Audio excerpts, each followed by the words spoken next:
주제구 5.16 군사정변으로 민주주의가 후퇴하다 수업 나눔을 시작합니다. 여기서는 5.16 군사정변 이후 변화를 다룹니다. 한일협정, 베트남 파병 등 이후 한국 역사의 과제로 남은 사건들이 발생하였고 경제개발 5개년 계획으로 대표되는 경제성장이 시작된 시기이기도 합니다. 이 주제에서는 한일협정, 베트남 전쟁 등에 대해 토론하고 학생들이 스스로 평가하는 형태의 수업을 하면 어떨까 싶습니다. 주제 열기입니다. 박정희를 중심으로 한 일부 군인들이 사회 혼란을 막겠다는 명분으로 정변을 일으켰습니다. 이들은 국민들이 합법적으로 세운 정부와 국회를 해산시키고 국가재건 최고회의를 구성하여서 행정, 입법, 사법 모든 권력을 장악했습니다. 이는 모두 위헌행위라는 것을 설명할 필요가 있습니다. 5.16 군사정변 이후 어떤 일이 일어났을까? 군사정부는 폭력배 소탕, 부정축제자 처벌 등을 단행해서 국민들의 호응을 얻고자 한 반면 군사정부에 대한 비판이나 민주적 요구는 탄압하였습니다. 박정희는 국가재건 최고회의 의장으로 헌법을 개정해 다시 대통령 중심제로 환원하였습니다. 민정이양을 약속했지만 이를 지키지 않고 1963년 자신이 민주공화당 대통령 후보로 나서서 당선되었습니다. 시민들은 한일협정에 왜 반대하였을까? 박정희 정부는 한일협정을 체결하였습니다. 해방 직후부터 한국과 일본은 국교 정상화를 추진하였으나 서로의 견해 차이를 좁히지 못해 결실을 맺지 못했습니다.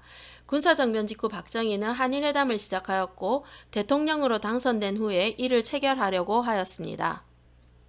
학생들과 시민들은 일본의 사과와 정당한 배상 없는 회담에 대해 격렬하게 반대했습니다.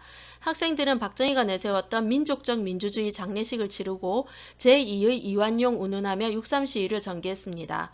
박정희가 대통령이 된 지 2년밖에 안 된 시점에서 대통령 퇴진이라는 구호가 등장한 것을 보면 당시 시민들의 반대가 얼마나 격렬했는지를 짐작할 수 있습니다. 한일협정과 그 부속 조약인 청구권 협정은 지금까지 한일 양국 관계를 악화시키고 있습니다. 정리하고 역량 키우기 3의 사료를 바탕으로 한일회담과 청구권 문제에 대해 학생들이 스스로 정리하고 생각하게 하는 수업을 하면 좋을 것 같습니다.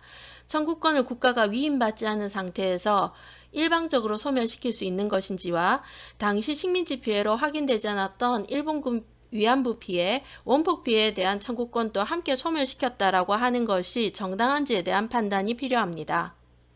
베트남 파병이 남긴 것은 무엇일까? 대개 한국사 교과서들은 베트남 전쟁의 영향으로 전쟁 특수를 통한 경제성장, 한국군의 현대화만을 서술하는 경우가 많습니다. 그러나 이런 서술로는 베트남 전쟁에 대한 성찰적 시각을 가지기 힘듭니다. 헤네메드 한국사 교과서에서는 한국과 일본에서 열린 2개의 시민법정을 소개하였습니다. 첫 번째는 2018년 서울에서 열린 베트남 전쟁 당시 한국군에 의한 민간인 학살 진상 규명을 위한 시민평화법정입니다. 법적 효력을 가지지 못했던 시민법정이었지만 베트남전에서의 한국군의 과오를 시인하고 피해 회복을 위한 노력이 필요하다라는 결론을 내렸습니다. 저는 수업 시간에 베트남전 시민평화법정을 학생들에게 소개하고 재판관의 입장에서 판결문을 다시 쓰기를 시켜보았습니다.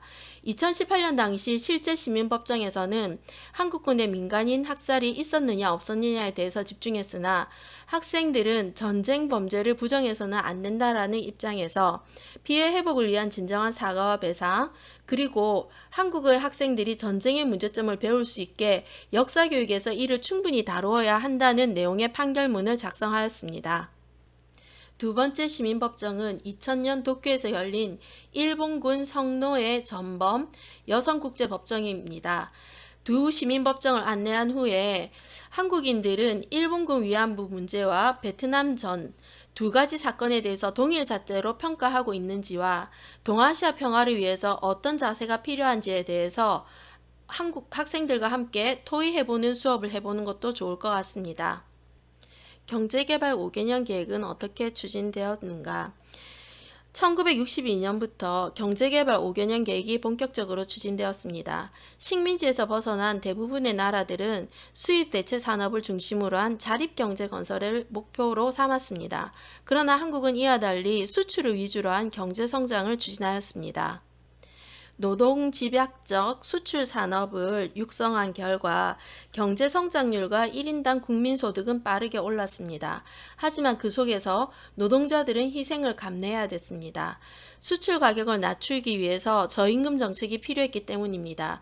이런 노동 현실을 고발한 것이 전태일의 죽음이었습니다. 2020년 올해는 전태일이 노동자들도 인간답게 살고 싶다, 근로기준법을 준수하라고 외치며 자신의 목숨을 내던진 지 50주년이 되는 해입니다. 올해 직장인들을 대상으로 한 설문조사에서 40%의 응답자가 아직도 근로기준법이 제대로 지켜지지 않는다라고 대답했다는 신문기사를 읽었습니다. 인터넷에 전태일에 관한 자료와 현재 진행 중인 근로기준법 개정과 관련된 자료들이 있습니다. 이러한 자료들을 바탕으로 학생들과 현재 노동 현실과 50년 전의 전태일 정신에 대해서 이야기를 나누는 것도 좋을 것 같습니다. 이상으로 주제 9 수업 나눔을 마치겠습니다.